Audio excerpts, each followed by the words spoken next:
Right, Hudalali, we're back. It's Fight Sports Uncovered again. Fantastic show lined up for you today. I've been talking to this gentleman for quite a while now, just to try and get an understanding in terms of what's actually happening in the combat sports space, and in particular, boxing right here in South Africa. And joining me right here at Boxing South Africa's head offices in Pretoria, I'm joined by Chief Executive Officer of Boxing South Africa, Tsholofelo Lejaka. He's going to give us a little bit more insight into exactly what's been happening in boxing.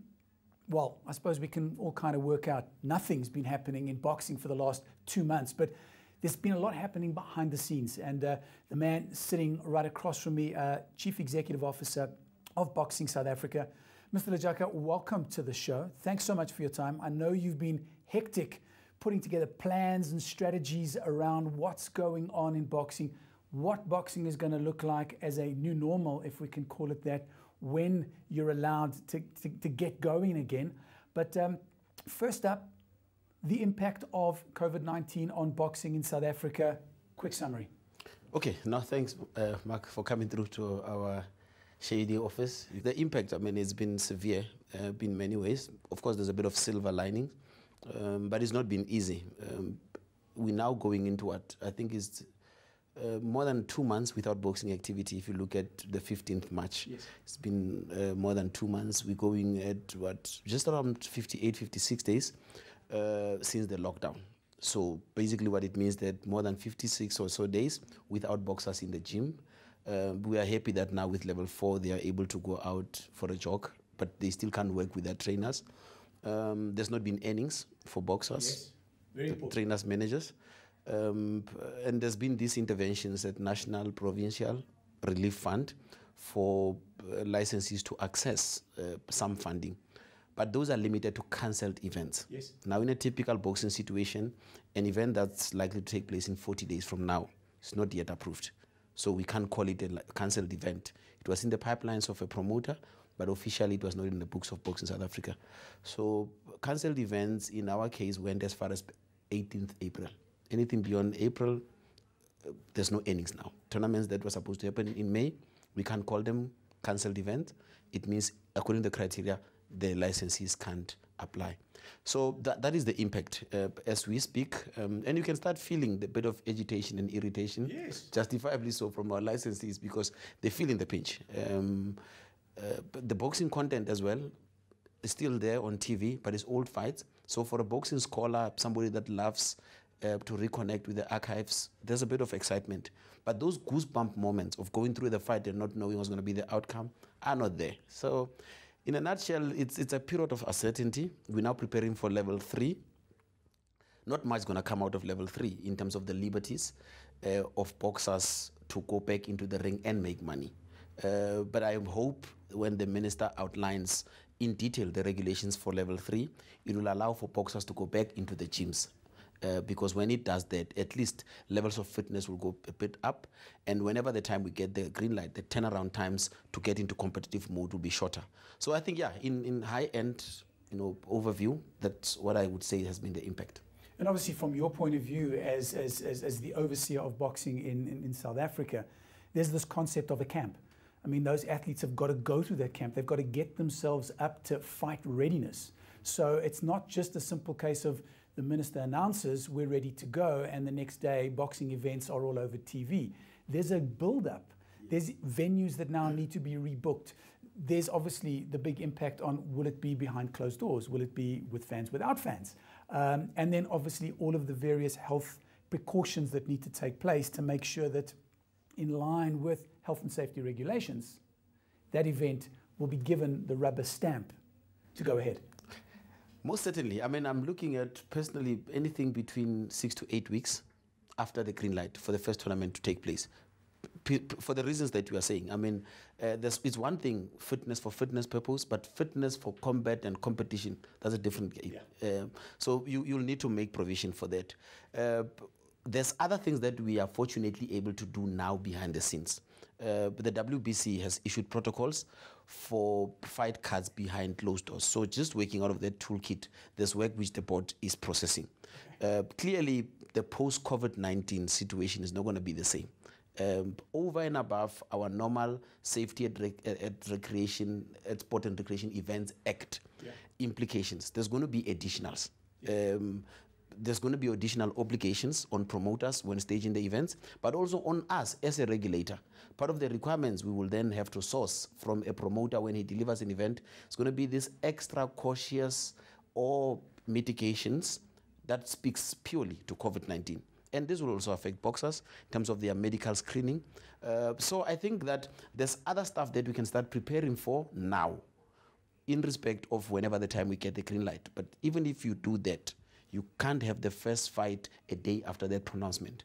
You're going to need to have some period to get the fighters back in shape and make sure that they're able to go into competition and defend themselves, if not outrightly win their combats. You mentioned something earlier just with regards to some events being cancelled. Now, my understanding from cancelled means it's gone, never to be done again. Is that the case? I mean, there was 5 events scheduled to take place up until, like you said, May, June.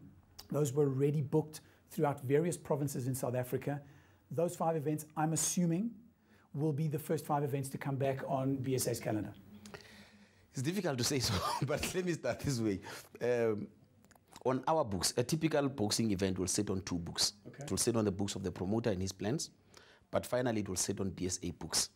Now, part of the instruments for a tournament is a short-term contract, which has a lifespan of 60 days. That's what we receive, and on the basis of that, we process an application. If a tournament, for whatever reasons, is deferred, and we don't have certainty that it will come back within 60 days, when the contract that we are sitting with as BSA is still valid, we treat it as a cancelled event. Okay. On the promoter's books, because he knows that, listen, I am still committed to this event, I'm going to come back with it. He has a liberty to call it a postponement. Okay. But in terms of the regulatory obligations, which us as BSA have to oversee, I'm not in a position to call it a postponement, because if I call it a postponement and I only partially demobilize it, I'm making psychological contract with the public that it's coming back, whereas the instruments that protects it are not solid. Okay. So it was a tricky thing, and there's been a lot of media inquiries about it. Hey, exactly. You're talking cancel, but it's because we need to be administratively correct in our pronouncement, but also transparent. And that's why I'm saying some promoters came and said, no, our intention is to postpone. I said, no, it's fine. In your communication, you can explain that you are postponing, but whenever you are ready, come back to us. So what we need to also appreciate is that most of these tournaments happen through support of external parties. Yes. Sponsors, broadcasters, and whatever other people in the value chain. Some of these tournaments were going to be assisted by government, provincial departments, municipalities. I do not know for a fact at the moment if those the understanding between promoters and the departments are still as they were. Okay. So those could be the first to come back as soon as we get a green light, but there could be others. I can safely tell you now that even now during lockdown, we are getting proposals from some of our promoters who are already telling us that, listen, I'm pedaling hard underneath. There's this concept that I'm working on. They're going to blow away the minds of South Africans as soon as I get a green light to talk on them. But just know that we are not sitting stagnant without thinking. So it could be that while we are looking at these 5 cancelled ones, we just get dark horses from the other side, new, fresh ideas, innovative, and probably also capitalizing on this digital and visual explosion that we have seen as a result of this lockdown story. The other thing that you mentioned was also the support from government in terms of the government relief fund. Initially, 150 million rand was put aside to assist sport, arts and culture out of the department.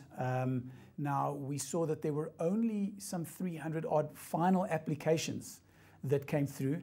Vast majority of them, I suspect, came from Boxing South Africa, especially off the back of the fact that at the outset, from our previous conversation, is that the promoters put in one application covering a whole bunch of people.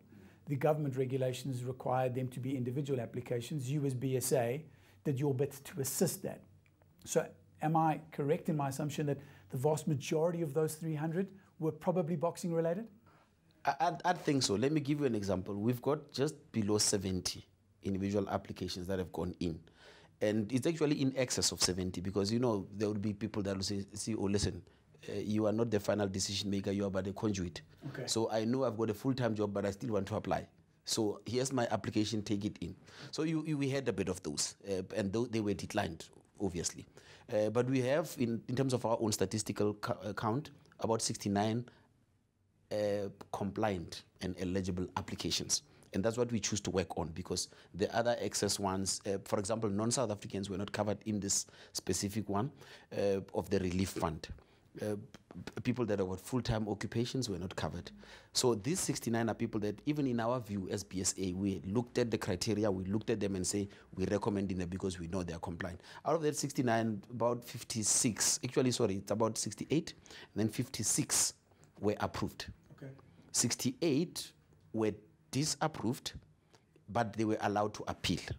So over the past weekend into Monday, we've sent back these ones for appeal. Okay. We're hoping that they come out positive, in which case we would have hit a 10 out of 10 in terms of what we have applied for. I don't know who is the other guys, because you're talking now 300 minus probably 70 or 68. I don't know which other federations are, but I think boxing, netball, athletics are likely to be some of the biggest beneficiaries from the national one. Well, from what the Minister said, 25 sports federations were the recipients, can I call it that? Yes. Of relief as a result of government's relief fund. So take those three out, then what you've got is a couple of the smaller sports federations then assisting as many athletes as possible. I hope so. I mean, I don't think that our numbers would be bigger than those two that I've mentioned. Probably could be the second.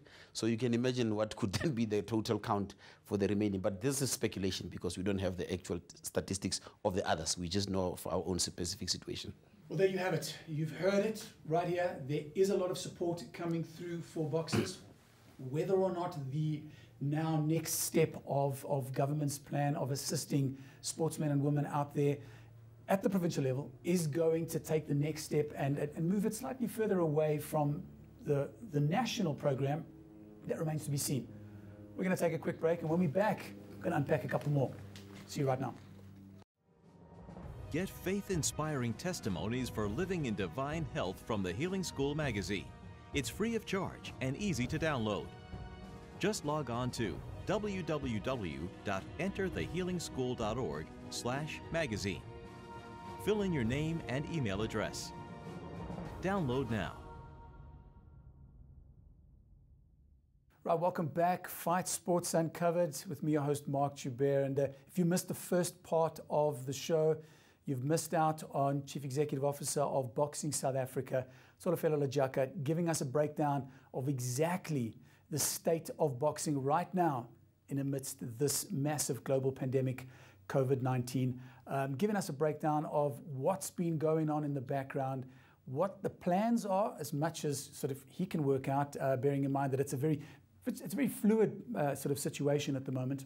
But I would be remiss that if I would not take advantage of the situation of having the CEO of Boxing South Africa sitting in front of me. I've got him, so I'm going to ask him a couple more interesting questions. I mean, we've been talking a little bit about a whole bunch of stuff, and I'm going to fly straight into it, and I'm going to talk about the Olympics. Now, the Olympics is the pinnacle of amateur sport globally. We now know that the Olympics 2020 is set to become Olympics 2021, and final dates haven't yet been finalized. But we've been talking beforehand, and for you, this must be a huge sigh of relief because, number one, Africa qualifiers hadn't finalized before the pandemic officially locked the world down. Two, the International Amateur Boxing Association is essentially banned, closed down, persona non grata, in the eyes of the Olympic Committee, which is now going to give it time to get its house in order, hopefully before the Olympics comes around. And then the third most important question of all of it, and probably the most important question, amateur boxing in this country, essentially, my opinion, doesn't exist. And the Olympics is the pinnacle of amateur sport. Now, I know Sanabo is the custodians of amateur boxing in this country, but you guys are the custodians of boxing in its totality in this country. Floor's yours. Well, I think there's four critical things that come to mind with regard to that. The situation of AIBA and Sanabo, not significantly different. when it comes to governance issues. Yeah. Of course, Sanabo is not suspended in the country, but it has a lot of housekeeping to do, to clean up, to mop up. In the beginning of this year, the national leadership resigned en masse in the middle of a lot of squabbles, which were preceded by a lot of protracted negative media coverage, palace battles, which were now in the streets, and everybody could see that there are cracks in the palace. But what is good is that after the national leadership resigned, there's an interim leadership that came up. It was elected by those that were there. The constitutionality of that platform can be a subject of discussion. But when I interacted with that elected leadership, solid people, passion for the sport, clarity of thought in terms of what they want to do, and their next critical stage was to convene a constitutional platform that will regularize them. Okay. It was going to happen in April. It got intercepted, obviously, and interrupted by the lockdown. Second issue, other than the governance challenges, it was the issue of team selection, which I think you've also spoken about, because South African Team South Africa towards the Olympics had not yet been selected. So they were now going to go through, instead of going through the Africa Championship, they were going to go to France, which would have been more competitive. They would have used the European platform. The European platform, yes. Yeah. So with this postponement of the Olympics to 2021, whenever the Olympics issues its next communique in terms of selection, I think that would be a blessing in disguise for Sanabo, because they will then have a better options to manage team selection as the current leadership would have liked. Because when they came in that late, they had to just inherit the 6 athletes that were already coming out of the work done by their predecessors. The pool could be probably wider. That's the second benefit, which I think it's a blessing that the Olympics have been postponed. Back to governance. Sanabo does not have institutional base, does not have offices, does not have full-time staff. And we've spoken to them that you can't run an organization this way. That is why at times you'll fail to comply with the requirements from government where you get your money and your funding. So take care of that. And that's why from BSA side, we've created a post for Sanabo so that they can have a full-time administrator in office that reports to Sanabo. And even in that in the extension of that offer, still observe the autonomy of Sanabo, that you are an autonomous structure, you report vertically up to AIBA, but have an office. So that's part of the things, including office space. I mean, BSA sits here on about 460 square meters. It should be more than enough to maybe add about 50 more square meters or 100, so that Sanabo can have a space and an address. So there's those aspects as well with regard to Sanabo. But the big issue for us, in the next 5 years, because you remember we plan in 5 years, and we've now finished the plan of 2015-2020. We are starting the plan of 2020-2025. In the next 5 years, the biggest challenge to the boxing sector in South Africa is to reimagine the boxing ecosystem. This parallel structure where you've got Sanabo, you've got Boxing SA. If I run off sugar, I can't even borrow sugar next door because AIBA says, no, you need to be autonomous, there must not be no dependence. It's not working for the South African model. So we need to reimagine that. And in the reimagination of that, there are opportunities that are coming up. The reality is that there is now forward integration from AIBA itself, allowing professional boxers to participate in Olympics. But, so I've got to jump in there. Does that not, bearing in mind that the Olympics is meant to be politics-free, government politics-free, we know that there's sport politics. If we start looking at merging the two, as you're potentially alluding to, does that not fly in the face of the Olympic Charter? Okay, let me start this way. Boxing South Africa has not concluded its firm organizational position on the subject. Still up for debate. There's board members that are saying it's a good thing. There are board members that are saying no, it's not a good thing. Interesting debate, especially bearing in mind that you're funded by government. Yes. Now, that type of debate has to be. If you look at the Act, the Act does give us an overarching responsibility over boxing, but the Act, in the functions of BSA, it also compels us to recognize the autonomy of Sanabo. So clearly, you can't just have a BSA that takes all responsibilities without provision for autonomy for the amateur wing. So there can be a governance model that allows certain support services to be shared between the two entities, but when it comes to accountability, the boards have separate arrangements. And I think in other countries, those models do exist. Where do my headspace sit with regard to a professional boxer going back to participate in the Olympics? I wouldn't prefer that, because you don't want a professional who has gone through the ranks and earned his stripes and made his money to go back and steal the dream of this up. And but I think so you need to be clinical in terms of what are the areas between the two entities that you can integrate, and where do you need to keep it separate. So like I say, this is my view that I've just shared with you, but the Board of Boxing South Africa is going to have to pronounce on this, and the item is current in the board agenda. It was very interesting to look at my own board members debating it. There are all bodies that have pronounced on this.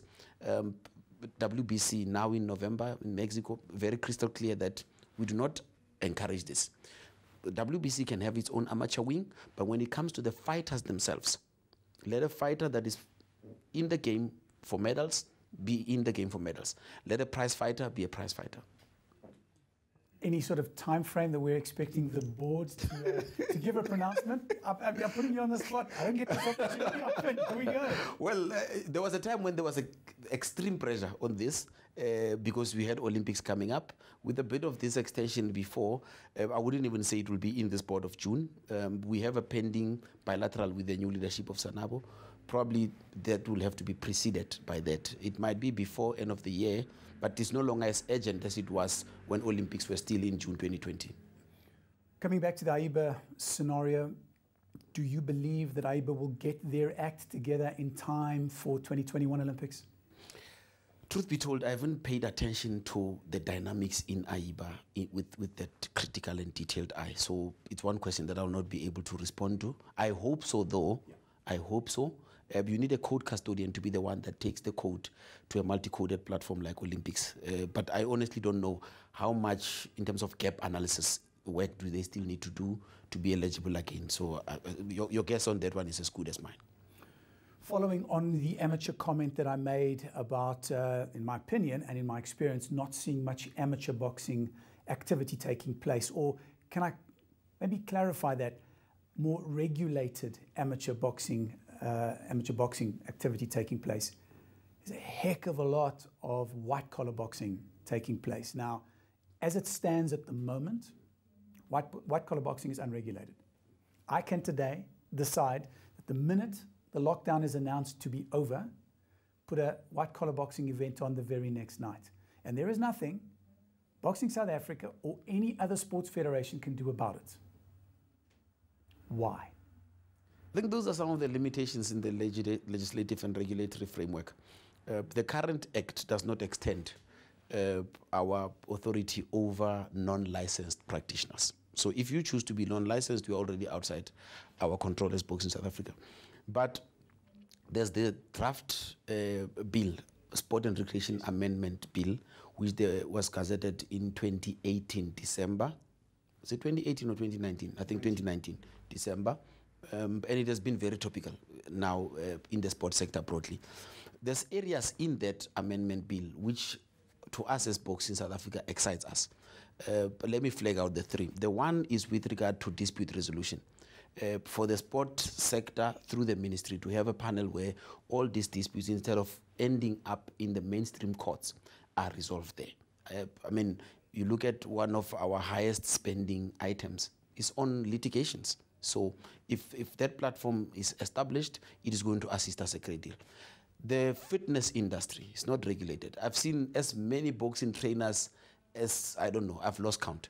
Everybody now is a boxing expert.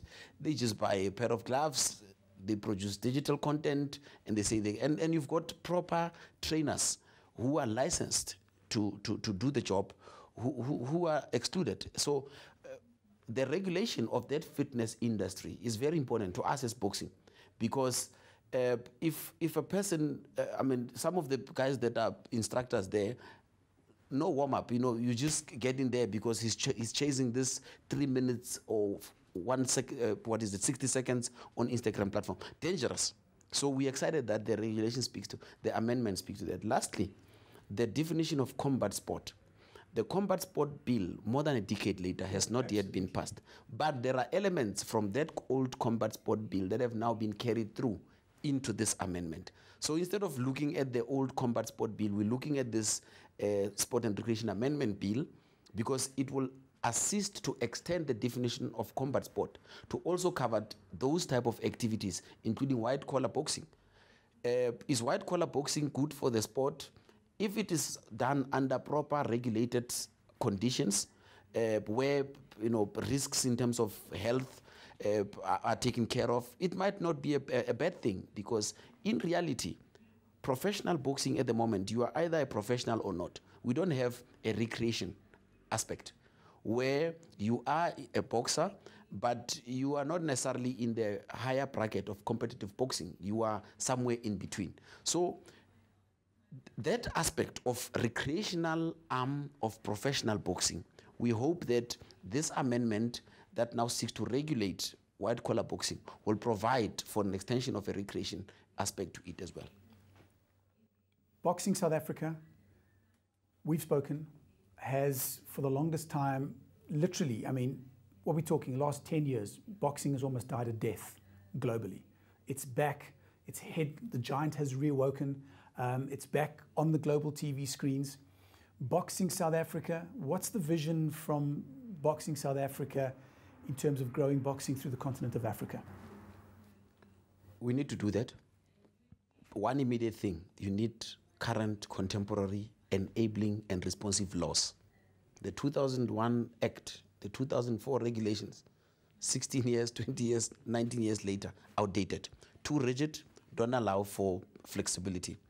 The 3-fight rule for a champion to challenge for the national title is old. Yes. At the moment, I can gain weight, fight there, lose weight, fight there. You don't have that flexibility. And the reason you do not have that flexibility is because you've got rigid laws, which are a bit outdated. The world has moved. So there's a need to correct those things. And that is the work which now, in this lockdown phase, now that we don't have tournaments, we are prioritizing, because the boxing sector, when it comes back to the ring, it must come back to the ring under a different dispensation of a legal framework. If we do that, we are going to allow national titles to compete at the same level and higher in comparison to these regional titles of your WBF, WBA. But I mean, if I'm a boxer, I've had all my fights, and at some point I've had to fight in a catch weight, and I've got 2 fights I want to challenge for the national title, and Boxing South Africa tells me, sorry, you need 3 fights in this division before you challenge for the national title. And at the same time, you've got my good uncle Stan Christodolo with its WBA say, they don't want you, come this side, I'm ready to give you a title shot. The people will go to WBA. So the world has changed, and boxing is exploding. There's opportunities, the excitement is coming back. I mean, the heavyweight has never been as exciting as it is now. Stunning. But we will not be able to be part of that excitement if our hands are still tied this much by the old laws that we are operating under. Final question to you, as the head of boxing in South Africa, your thoughts to young up-and-coming boxers. Yes, we locked down 50-plus days. Your thoughts in terms of keeping these youngsters motivated, both men and women, because it's literally, it's a matter of time before we come out of this, and then it's back to business as usual. I was looking at the Minister of Education yesterday, talking confidently about their spaces, the schools. That, listen, we've done 1, 2, 3 to ensure that the schools are safe for you to return to them. At this point in time, we might be in this lockdown, level 4, going to level 3, but when we go to the gyms, we as Boxing South Africa need to be in a position where we can say to all South Africans that, listen, our gyms are safe, disinfected, sanitized, enough material for you to go in there and train as you please, because they are safe spaces. Not only safe for COVID-19, but safe for any other thing which, as a parent, you wouldn't be comfortable to let your child go into that space, particularly the girl child as well. So boxing is a safe sport. high regulations, 2 doctors by the ringside, paramedic, 2 ambulances outside. Where do you get that? So boxing is safe, boxing is exciting, and boxing is a sexy sport. I mean, if you look at these boxers out there, have you seen the physique? Nothing will turn you as brightly and beautifully as boxing. So my message to everybody is that, listen, we've got enough titles that are vacant to allow more participants. There's no need for gatekeeping. This pie is there, it's big enough for us to share, and we need more entrants to come into the sport. So that's my challenge, that's my appeal to everybody. The doors of boxing are open, and that's for many other youngsters from poverty-stricken backgrounds. Your single ticket out of poverty to your well-deserved destination. Can't get a better message than that coming from the Chief Executive Officer of Boxing South Africa. Big thank you to Tsholofelo Lejaka. Thank you for your time. You've heard it right here. Can't get any closer to the top echelons of boxing right here in South Africa. Until next time, protect yourselves at all times. We're out.